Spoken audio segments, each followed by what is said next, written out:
Thank you, Basia, Eva, thank you, Grzegorz. Next up, we want to address one of the most peculiar misconceptions around DEI, and that is people often forget to think about DEI holistically, especially when you're talking about manufacturing company, production company. So a lot of people would think that this DEI conversation is essentially an office affair, so to say.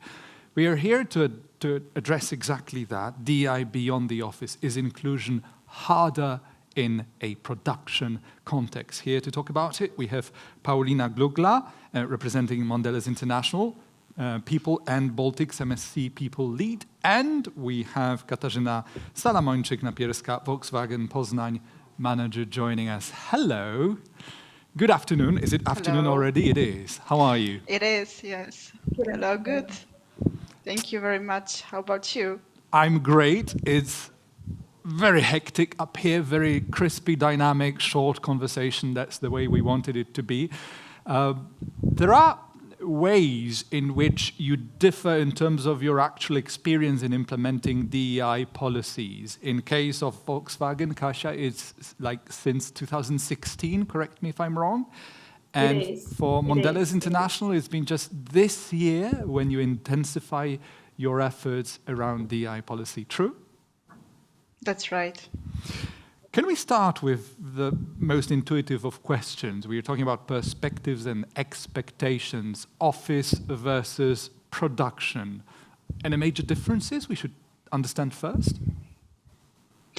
If I may start, because we have just started our journey with DEI strategy deployment at Mondelez factories, I would rather focus on meaning of perspectives.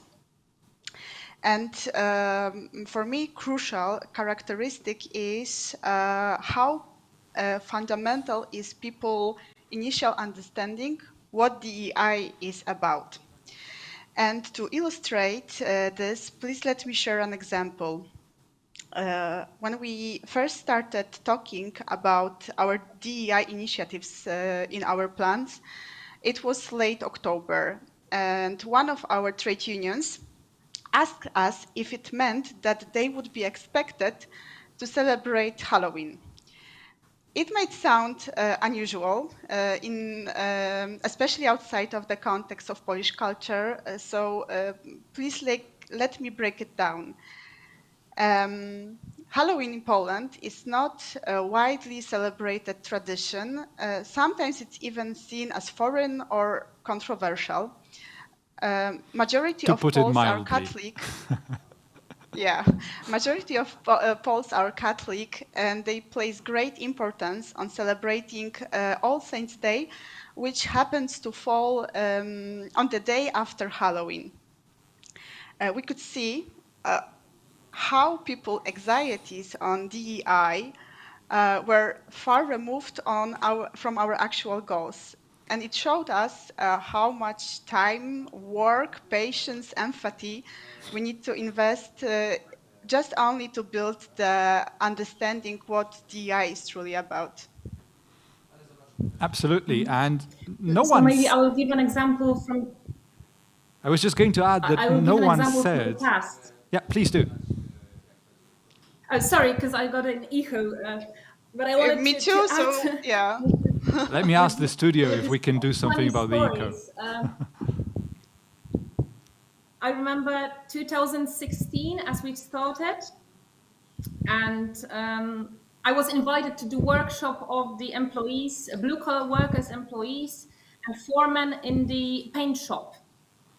And that time we were hiring ladies, women in the production line. So during that workshop, I got a question from the foreman: how shall I talk and give tasks to women while they have periods? And that time I thought, what a strange question. Now I think it was a start of an open discussion. And a year later, we did lessons learned with the same group. And they said that the quality of their work is better. So we check the numbers. In production, we do work on a lot of numbers. So we I would check the imagine. numbers, and they were, I mean, they were the same. Yeah. So there was no difference. They were equally good. And they said, no, but it's about the language. We use nicer and more polite words. So it also, I mean, I think it was a marvelous example of that, how they treated quality and how they, absorbed the diversity topics into their daily work.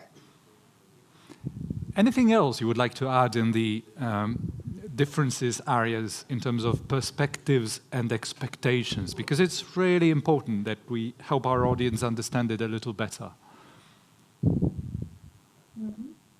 These are really interesting examples.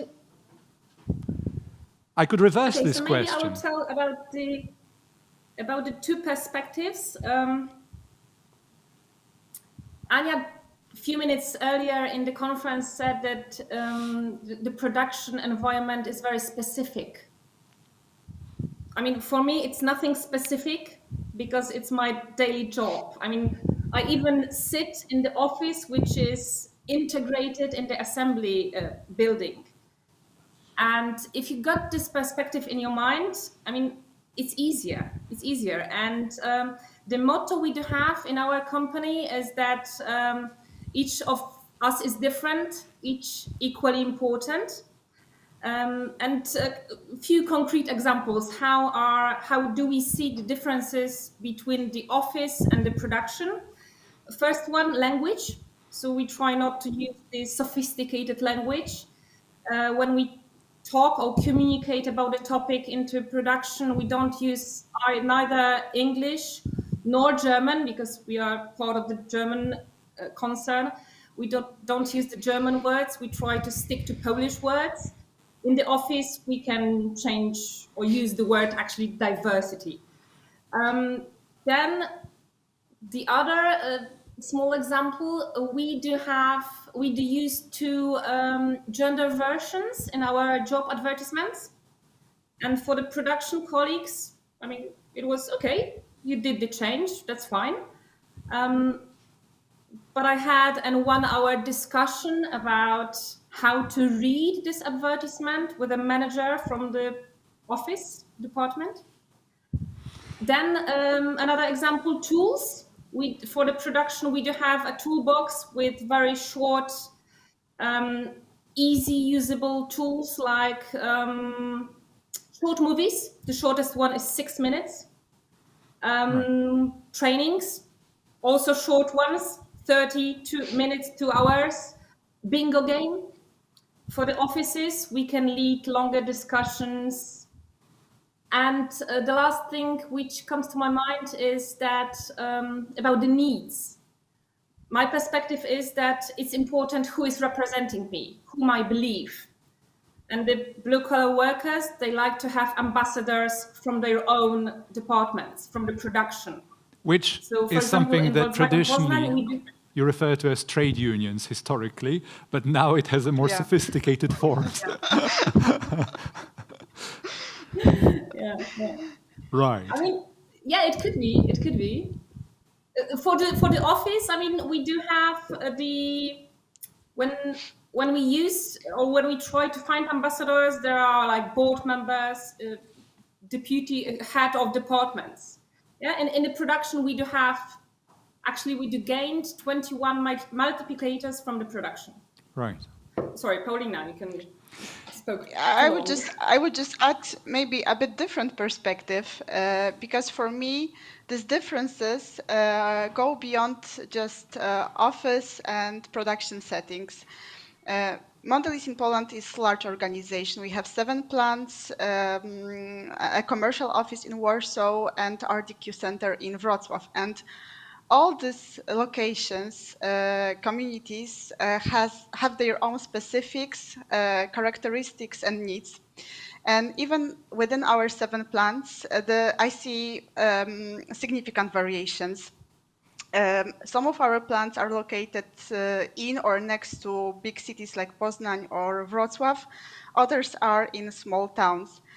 And this local dynamics, local context shapes not only needs and expectations from employees, but also their readiness to engage in very specific D&I topics. So the same topic can be addressed very different in two of our locations.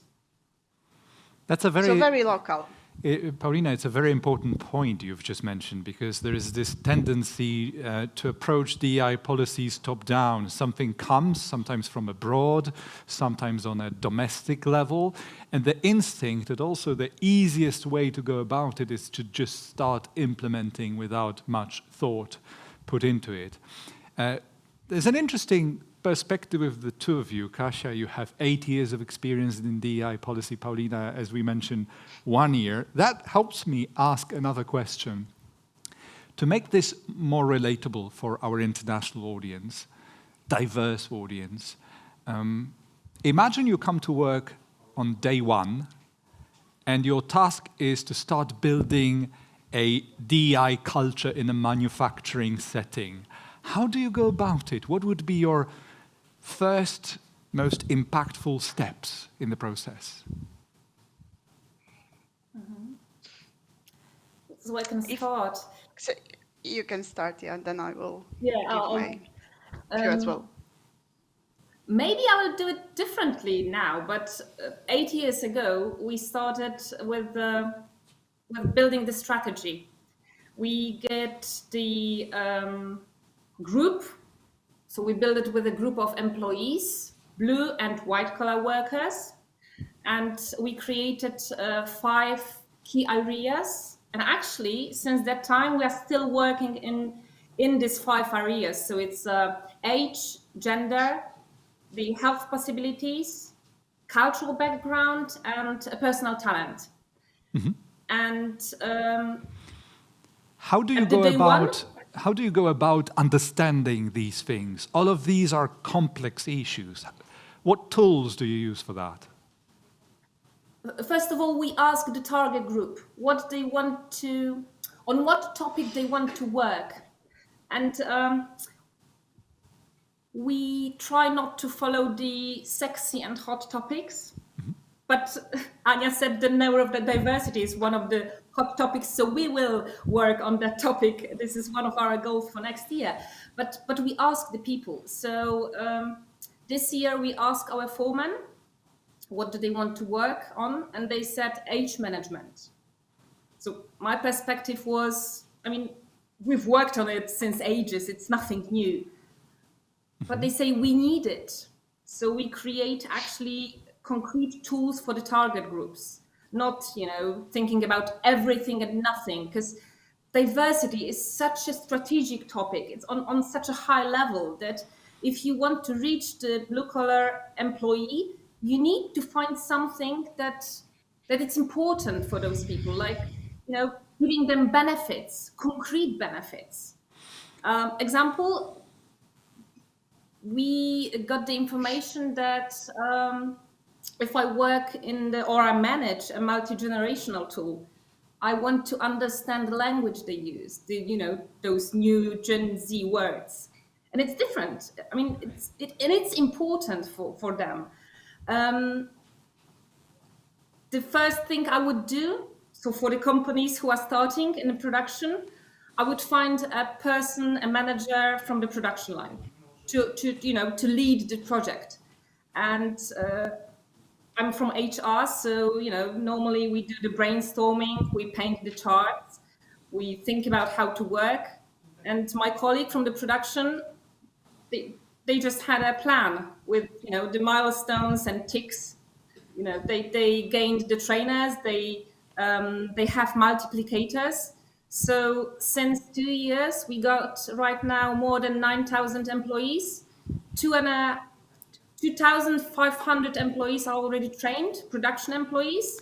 And what's important, it's not a compulsory training. So Kasia, nice to have. I need to stop you right there. Sincere apologies for that, but we've almost run out of time, and I definitely want a perspective from Paulina. Day one, Paulina, not so long ago. Day one. Yeah, okay. So I would give 2 tips. maybe sharing our experience would be beneficial for colleagues.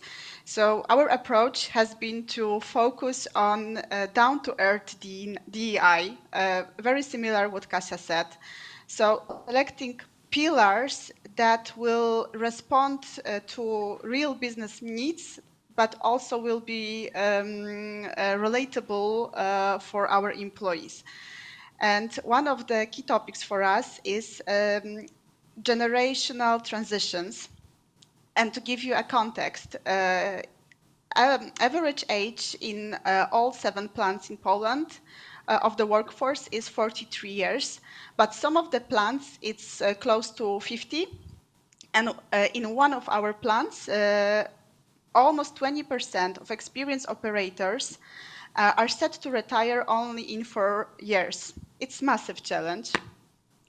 And the challenge is twofold, because we need to attract and retain younger generations while creating a working environment that will support both generations' needs, I mean Silvers and also Gen Zs. It's also crucial, from my perspective, to frame DEI priorities, topics appropriately from the start. And don't get me wrong, it doesn't mean to avoid difficult topics, but maybe to prioritize those that will be readable, that will resonate with employees. And from our perspective, this kind of well-perceived topic was female operators' empowerment, developing technical skills for women, whereas we intuitively knew that introducing DEI with topics like LGBTQ+ issues may be too challenging for a start, especially in the context of Polish culture.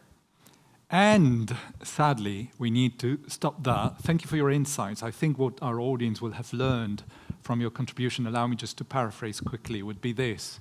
It's a good idea to do down-to-earth DEI first. That implies start by listening.